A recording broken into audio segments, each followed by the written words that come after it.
Hey guys, AJ with Relentless Racing. Welcome back to my channel, and today I'm standing in front of the Relentless Racing DC4.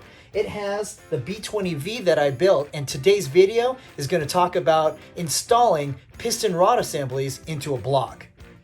Today's video is sponsored by Nippon Racing. Check out this 84.5mm piston that they provided for my build. And another special thank you to Mark from Swap Shop Racing, who provided the Eagle H-beam rods for this build. This video series is broken up into 3 different parts because there's so much details that I had to go over with you guys. The first part talks about preparation, and that's everything that's involved before you actually push the piston down into the block. Part 2 is actually pushing the piston into the block. Seems like it's kind of simple, but if you make a mistake here, it could be detrimental to your build. Part 3 is an interesting topic. It talks about rod bolt torquing. The rod bolt torquing is key to making sure that you achieve the optimal clamping force for the rod big end.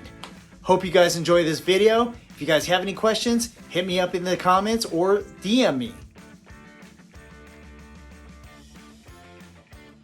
I'm going to be working on cylinder 3. I'm just going to take this guy, put it in here, and I'm going to go up and down each one of the cylinder bores, and essentially I am using the ATF, or automatic transmission fluid, as a cleaner.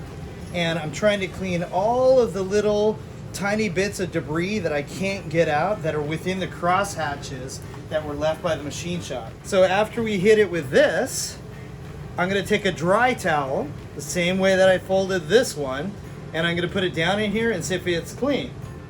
Again, here's my dry towel. Just going to give it a couple folds, just like this, and notice that it is really clean. So I'm going to take this in here. Obviously, it's not going to be clean because we're drying it off essentially right now. Not completely drying it off, but we are drying it off. And I'm going to look at this paper towel or blue shop cloth, lintless mind you, and I'm always going to take a look at it and see what it looks like just to see if it was clean or not. So there's still a little bit of dirt on here. Still a little bit of dirt on there. So now I'm going to unfold this and fold it the opposite direction so that way that stuff is on the inside. And then I'm going to do it again. And again, I'm constantly monitoring to see if this thing is dirty or not. And if I have to, I'll do the same process multiple times until it's absolutely clean. So now with some new gloves on, I'm going to take a towel, kind of rip it in half. I just need little sections like this. And I'm going to rotate with my left hand the crank, and I'm just going to wipe this guy down, just make sure that she is clean.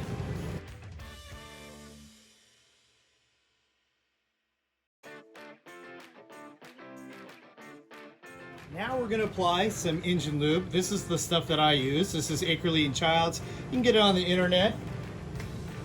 So I'm just going to put some on number 4 right here, put a drop on 4, and put a drop on 1. And then I'm going to put my finger in here and rotate it around. Same thing for 1.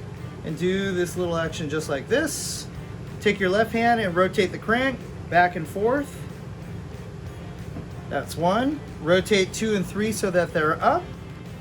Apply a dab of the Ackerley & Childs on here as well. Try and get it before it drops off. And then rotate the assembly, the crank assembly around with your left hand, and just get this lube distributed properly. Now we're going to lube up the cylinder bores.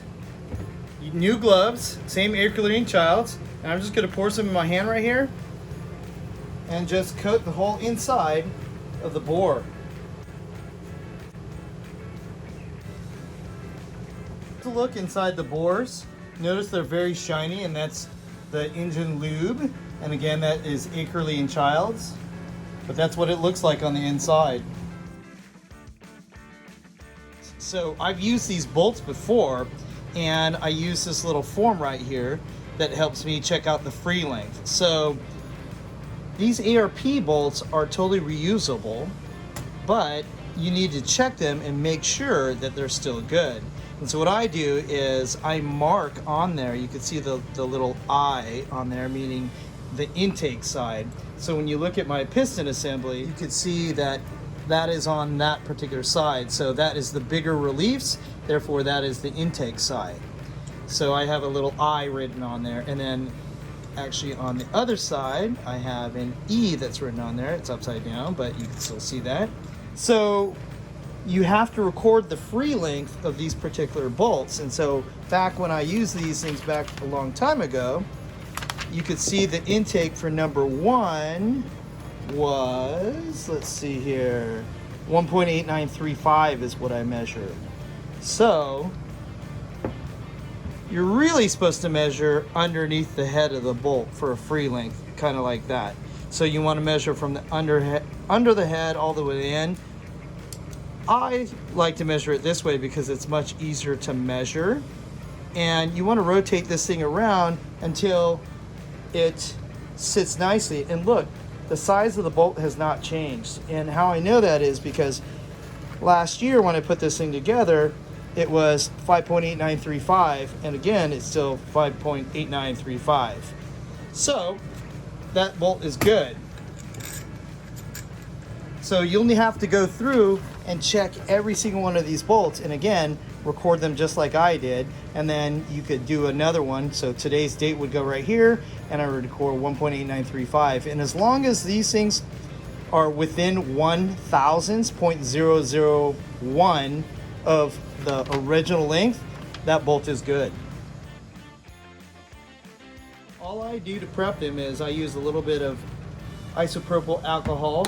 And the reason why I use alcohol is I don't want to erase this little red strip. So that way I know what color it was, just in case if I ever go back to the motor, I know what's going on. So I just do a quick wipe of the bearing all the way around. Just make sure that there's nothing on there. And that's pretty much how you do it. Then I just let that guy dry, throw away this cloth and use a brand new one. Again, just be careful not to wipe off the red, so that way you'll know what's going on for next time. If you ever have to go back in, then you'll know what's happening. And there's another one that's complete. So I'm going to do the rest of these things, and then we're going to put them into the assemblies.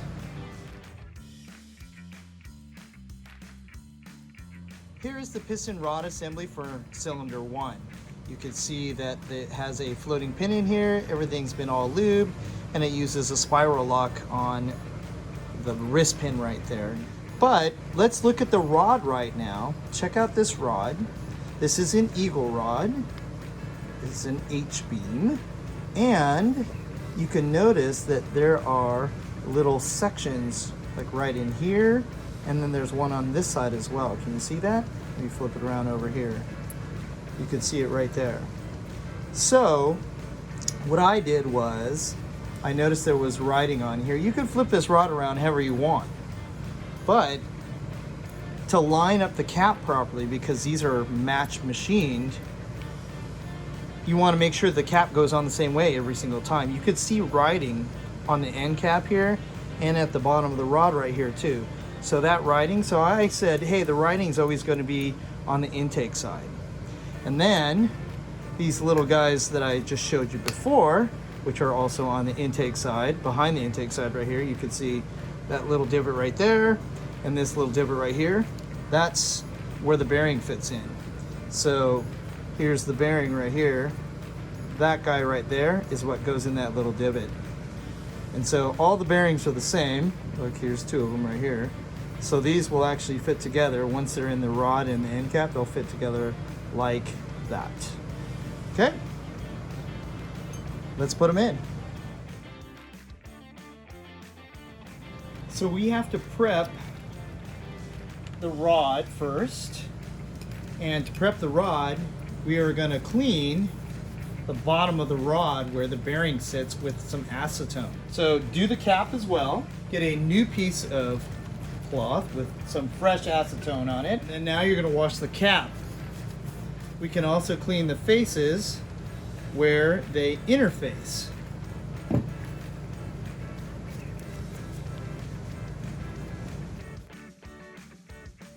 So now I'm just going to take a bearing, and you could see the little lip right there. That matches up with the little divot right here. So I like to align the divot with it right there. Kind of where this top edge is level with that. And then I push on this side with my thumbs. And slowly push that guy in. And now I just want to make sure that it's about level right here. So you could see that it's up just a little bit right there. So I'm just going to give it a little bit of a shove and push it down. Sometimes you need a little more force. There it goes. Looks like it popped up on this side. So try and get that thing down. That looks pretty good. How about a little bit more here? There it is right there. So if you take a look at it, look how flush that is now. You can see that side, there's nothing sticking above. Same right here. Nothing sticking above right there. Thing goes for the cap. There's your divot right there. So I'm just gonna align the divot with a little section that sticks out on the bearing. Use both my thumbs. Push that guy in there like that. What do you guys think? Looks pretty good. And that's how you do that one. So now you just repeat this whole process again for the whole thing. Before we stick any of the pistons down into the bores, we want to make sure that we position the crankshaft. So this is number 4 right here, and we don't want the crankshaft up like this. We want it in its most furthest location from away. So you can see the crank rotating down in there. 2 and 3 will be up top. So 1 and 4 is what we're going to be working on. So that's number 1, and it's in its lowest location that it can be. So that's where we're putting those guys. This is an 84.5 millimeter ARP Ring Compressor, and I'm just going to give it a wipe down with some acetone. It takes a couple seconds for it to dry. Just get that thing nice and clean. Now, with new gloves on, we are going to lube this guy on the inside, on the ID of it. We're going to lube this bearing. This is the one at the end of the rod. Now I want to make sure that I don't get a lube on this surface or this surface. And the reason why I do that is because oil is an incompressible, and when you go to put it on, it won't allow the cap to mount properly to the end of the rod, because since oil is an incompressible, it won't actually collapse this joint here. So this joint needs to touch that thing with nothing in between them. So I'm lubing up both of the end cap and the rod. So now what I'm going to do is, since I have these fancy markings on here, I'm just going to make sure that the rings are in the exact locations that I want them to be. So number 1 needs to be over here. Number 2 needs to be over here. You can kind of see the opening for number 2. It's right there. It's right in line with that. Just double check. And then here's where all the oil rings are. So now I'm going to look at these guys and make sure that everything's in the right spot. Here's one over here. There's another one over there. And there is the spacer right there. And again, double check the rings. That looks good. Now I'm going to dump it right into my spring compressor here, or ring compressor rather.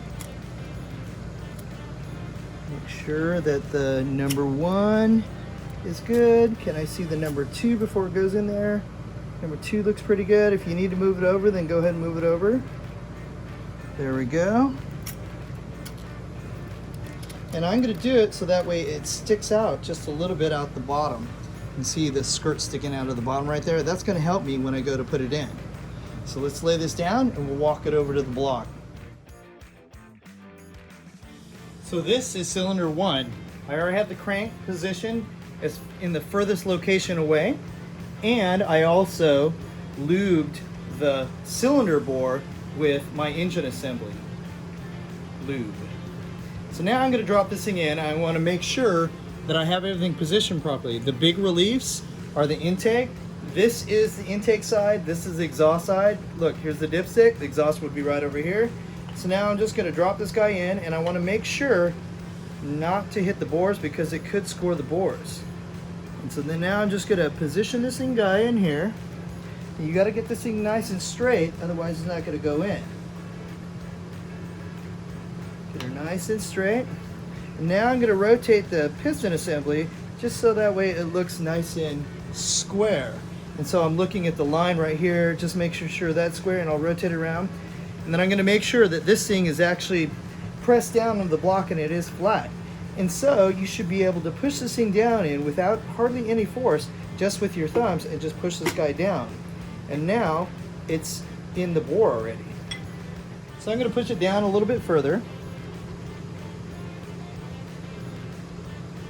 And once it's down quite a ways, I'm going to stick my hand down into that particular cylinder, and I could feel the rod with my left hand. And then I'm going to push this thing down just a little bit, and I'm going to help the rod go down into it. So let's flip this over. So you could see the end of the rod right here. It was past the part of the cylinder. So now I'm just going to use my hands, and I could grab both ends of it with my fingers right here, right side, left side, and I'm just going to pull this guy right into position. You can see it coming up. I'm just going to put it nice and even until she sucks up. And now she's sucked up right onto there. So remember that this side right here is the intake side. This is the exhaust side. So I want to verify and make sure that there's no riding on the end of this cap over on the end of this rod right here. This side of the rod should have some riding. There is the proof that there's riding there, so that truly is the intake side. And let's look at the other side. The other side has no riding on it, therefore it is correct. So again, that's the exhaust side. We just double checked it, everything's good. Before I put the cap on, I'm going to clean each flat of the rod, so that way there's no oil on there. And I'm just using cotton swabs that are dipped in acetone. And the reason why we're doing this is because when the main cap goes on here, there can be no oil on this surface. Otherwise, the cap will not attach properly, because oil is an incompressible. So therefore, when we put it on there, it could be a little bit of a gap, and that'll mess with your bearing gap. So you want to make sure that this thing is nice and dry, has no oil on it whatsoever. Also, before we put the caps on, remember I identified each one of my bolts with an I and an E, one for intake, one for exhaust. So now I'm just going to lube these guys up. And not only am I going to lube the bottom of it, I'm also going to lube underneath the head right here. And I'm using the ARP lube as well, as suggested per the instructions. Here's the rod cap. It's already been lubricated, and I made sure that these tops are dry as well. Make sure that there's no oil on there, and then I'm going to identify which side has the riding. So this side has the riding, so this is got to be the intake side. So I'm going to flip this guy over, put her on just like this. Try and get those guys to lock in just a little bit. You may have to take a rubber mallet and give it a little bit of a tug to get her to stick properly. There you go. You'll feel it bottom out a little bit. Now we're going to stick our screws in. Make sure you put our bolts in, and just make sure that this is the exhaust. This is the exhaust side. Screw this guy in, and then we'll put this guy in as well. So now I'm really interested in closing this gap right here. So I'm just going to take a 7/16 inch wrench. I'm going to cinch it down. I'm going to cinch this one down, and then I'm going to loosen them. And all I'm doing is, we'll come back to these guys, and just one finger. Now this gap is no longer here, so when we put the stretch gauge on here, we'll be able to torque that guy up. So let's talk about torquing rod bolts. So rod bolts have a clamping force if you stretch the bolt a particular distance. So either you could torque it, or you can measure the rod stretch. And again, this is all to optimize the clamping force developed by these bolts. And if you really think about it, these bolts go through a ton of force. So if you think about it, when it's rocking up and down, there's an explosion and that sends the rod down. And so that's when these things go into tension. And then when it comes back up, they're in compression. So when the explosion goes down on this particular rod, that's when these guys see a lot of force. So it's important to get the optimum clamping force in your rod on the big end. So what some people do, either they'll give you a torque spec or they'll give you a rod stretch number. So to use it, the rod stretch number, you have to take one of these guys. This is an ARP rod stretch gauge, rod bolt stretch gauge. And the way you put it on is you put this guy on just like this, and there's a little divot at the top of the screw for bolt, and there's one on the bottom. You can kind of see that little hole right there. And so you just slip this guy on here, and it fits on there like that. And so what you want to do is, without any torque on this bolt, you want to measure what this distance is. And we'll set this to 0. Unlock this guy. We'll set this to 0. Very delicate number here. There you go. So now that is set, and now we're going to lock the gauge right here. Now that's set at 0. So what you're going to do now is you're going to walk up and you're going to start torquing this bolt. And let's say that on the sheet it shows some numbers for torque. So the torque for this guy is 43 foot-pounds, so you don't want to exceed that number. So maybe you go up to 20, 22, 25, 27, and you want to make sure that when that bolt gets to the correct rod stretch, once it starts showing 5.5 or between 5.5 and 5.9, that's the amount of torque that it requires for this particular bolt.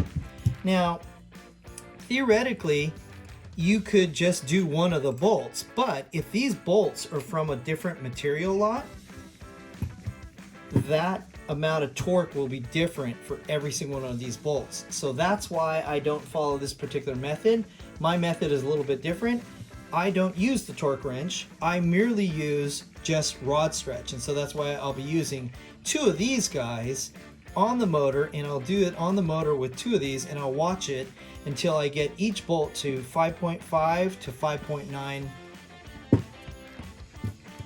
on the bolt stretch. But that's the difference. Again, this is an alternative. It's a different way to do it. Will it cost more money? Yes, you have to have a second gauge. But I ended up borrowing a second gauge from a buddy of mine, so that way I could do it that way. One of the other advantages is I want to be able to, I want to know exactly what each one of these bolts is stretched at. And so this is a good way to do it. So check out my method. And again, it's different, but you could do it the other way if you like, and that's what you mostly see on YouTube. But this is a method that I think is a little bit more exact. I know exactly what each one of these bolts is stretched. And again, if there's a difference in material lot, you could get a difference in the amount of stretch that it comes up with. So let's say that you torque this one up to, I don't know, 42.5 pounds, and it got to the correct stretch. But what if this one required a little bit more? Let's say it required 43 foot-pounds. Then if you torque both of these bolts at 42.5 based off of what this bolt came up with for bolt stretch, then this one wouldn't be clamped properly. So that's why I do it the way that I do it. All right, now it's time to do some rod stretch gauge looking. And instead of torquing these bolts, what I'm going to do is I'm going to torque them, but I'm going to be watching the bolt stretch.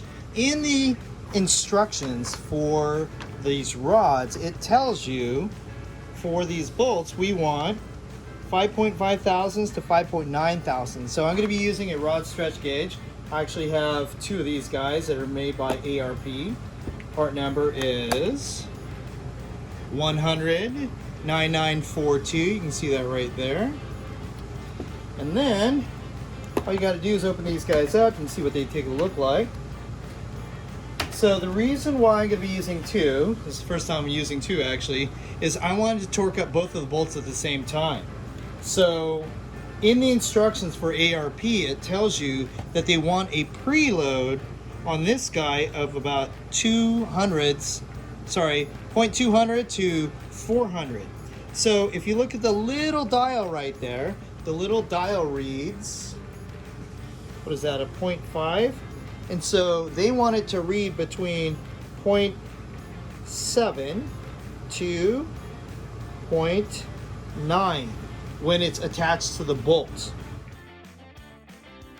So on these little guys, you use a little Allen key. It's 332. You could adjust here, and you could adjust down at the bottom right here. So this guy moves up and down, and so does the indicator. It moves up and down.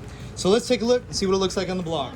Here on the gauge, the little guy right here is down at 0.500.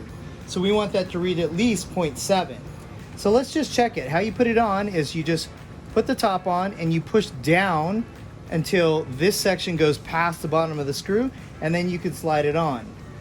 Now the bottom of the screw, or the bolt, has a divot in it, kind of like the top does. And look at that, we're at 0.5 and that's at 0.8 right now, so that's perfect. So that's how that goes on. So to take it off, you just push it down, slide the bottom off, and then it pops out. So how you do it is, if you want to torque and you want to watch the bolt stretch, you put this guy on here first, your wrench. This is a 7/16 12 point, and again, you put this piece in the top, push down, get to the bottom of the screw, make sure that the end is in the divot of the screw, and you'll feel it lock in. And then you'll set this guy to 0. So loosen this. Whoops, it's not on the bottom of the screw. There it is. So it's close to 0. Let me just get this adjusted. That looks like 0 right there. And then we'll just tighten this guy.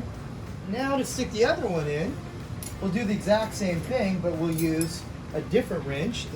So put the wrench on first, like that, and attach the top into the top of the screw, and then push down, and then get the bottom to grab onto the divot. Go to this side.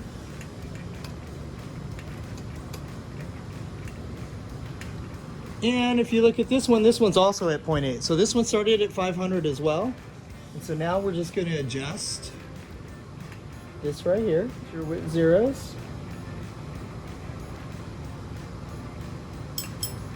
So I want to make sure that there's no stretch on the bolt whatsoever.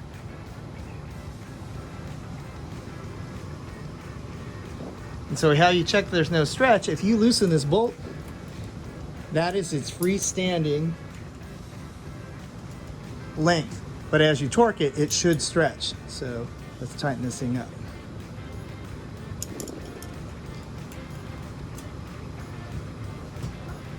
One of the other issues you may have is that you'll notice the crank will turn. So what I do is I take a little hammer, and all I do is I clean this end, make sure it's absolutely clean, and I just stick it right in here. And so then as I torque, the crank will hit this guy and it'll stop it from rotating.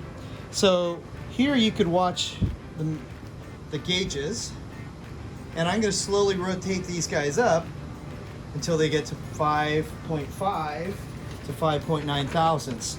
So that is 5 thousandths of 5 right there. Each one of these little lines is half of a thousandths, or 0.0005.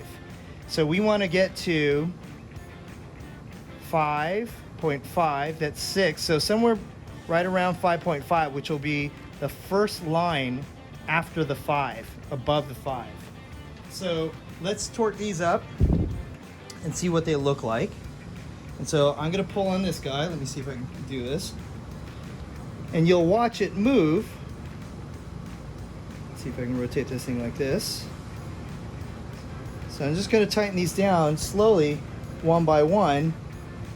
You can see that one's already moving. This one's moving already. We got a thou right there.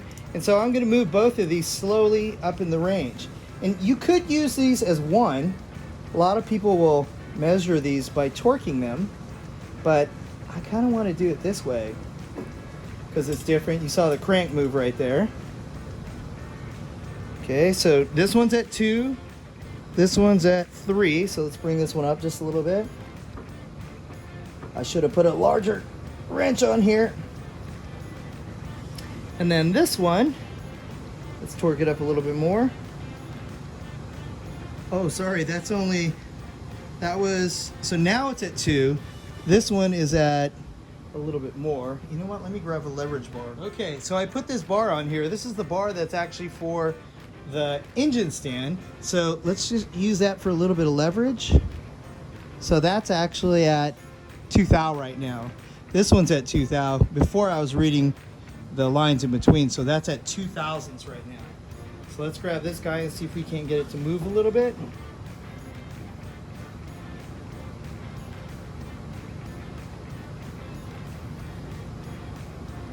So here you can see it, that one's at 3 thou now.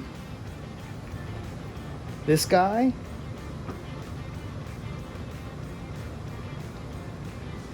there's 3 thou as well.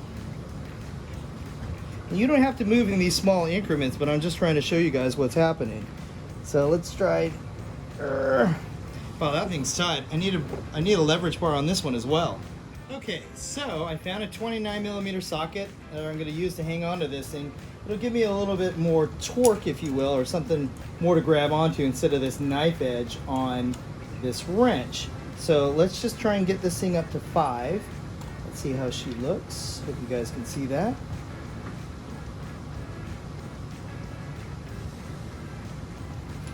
Ooh, yeah, this thing's got some serious torque. It's tough to do it with the camera in the way, too.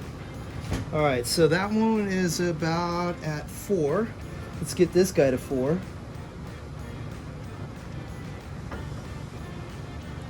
There's 4 right there. And what we're going to do is we're going to reset this wrench back around here. See if we can get it on there. Maybe too far. Have it right there. Okay. I really like that long cheater bar on here. The leverage bar makes all kinds of things work a lot better. Right, let's just try and get this guy here.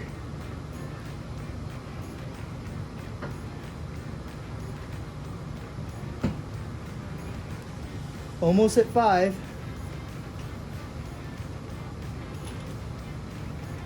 So let's reset that just once over.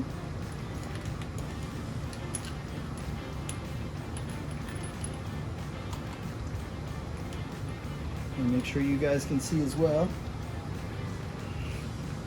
Here we go. That's 5. And let's go to this one and do 5 as well. So you guys can see that.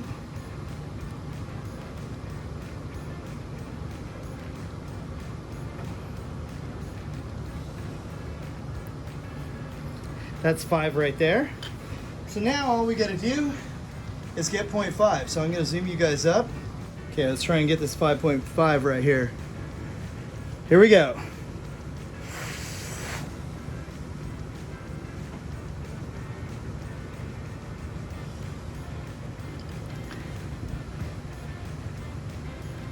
That looks like a 5.5, a little over 5.5 to me. So now let's remove this guy. Get that out of the way. Let's see if I can muscle this next one to 5.5 as well.